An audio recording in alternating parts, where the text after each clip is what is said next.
Tell us about the guy that you play, Seth. I play Steve Wozniak, who's the co-founder of Apple Computers. And in many ways, someone could argue like the person who really conceptualized the idea that computers could be something that like a regular person could own and not just like giant companies, could own, basically. And clearly worked very closely with Steve Jobs, right? Yeah, he was friends with Steve Jobs, and I think Steve Jobs kind of recognized that maybe through this guy he could kind of create a massive revolution of sorts. I did meet Steve Wozniak several times, yes. And how was that? Was that good, intimidating, a bit of both? I mean... It was good. I gotta say, like, I first and foremost, approached the movie as like an actor. I view my job as like I'm part of the team who's like trying to bring the director's vision to life. And in the script, Woz is not written exactly how Woz is. You know what I mean? He doesn't talk exactly how Woz talks. It's not like a direct representation of how Woz is, in my opinion. Yeah. And so it was helpful to meet him, but it wasn't like I had to like, study him and try to emulate his every gesture and, tick and, verbal, eccentricities. There was maybe some little things here and there, but overall, it was helpful to meet him just to kind of hear his side of the story and just more. I mean, I'm just very interested in the history of the company, so it was just interesting. And he's an interesting guy. But I don't know.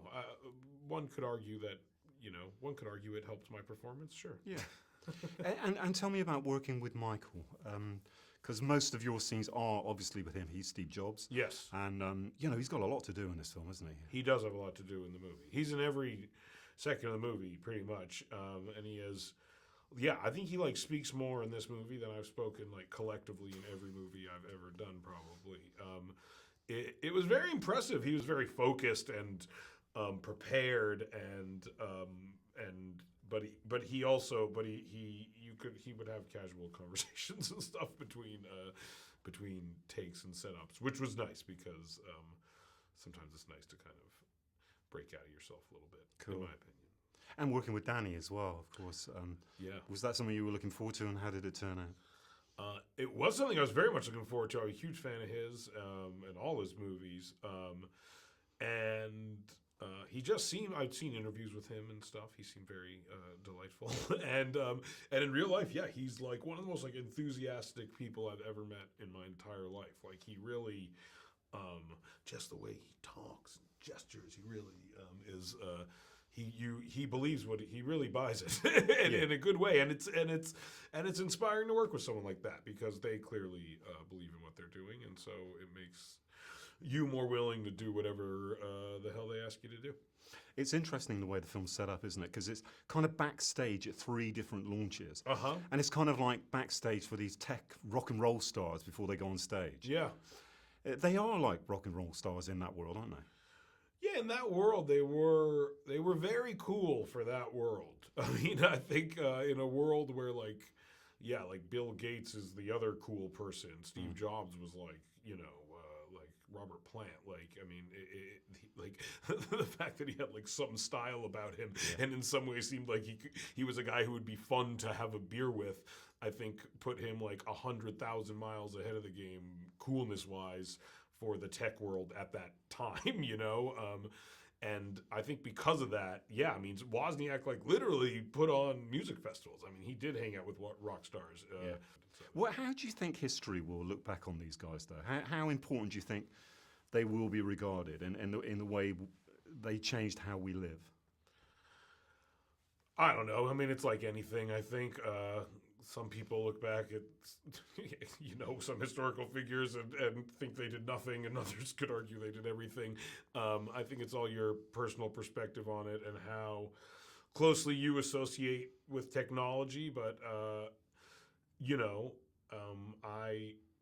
I'm a writer every day. I sit down to an Apple computer for the last 15 years, and so it's a very big part of my day-to-day existence. So I don't know. I mean, I think I don't have enough insight to say. I know for me personally, I understand why he's a person worth exploring cinematically because, yeah, I mean, it's had a massive effect on my day-to-day life. Yeah. Yeah. Can you remember your first computer, Seth? Yeah, for sure. Yeah. Well, actually, in elementary school, my elementary school had Apple IIGSs, which was one of the ones that was invented that he's constantly trying to get credit for.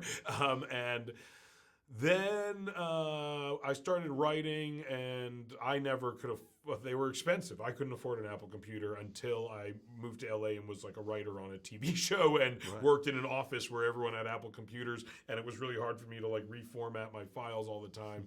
And so I like bit the bullet and bought a power book or something like that. Yeah. And you've been using them ever since, like you said. Yeah, good computers.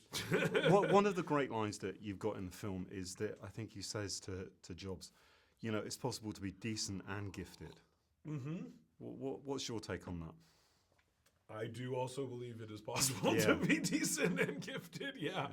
I agree with that sentiment. I think I think a lot of people who like take themselves very seriously create an air of kind of mystery about them, or a certain sense of intimidation goes a long way. I think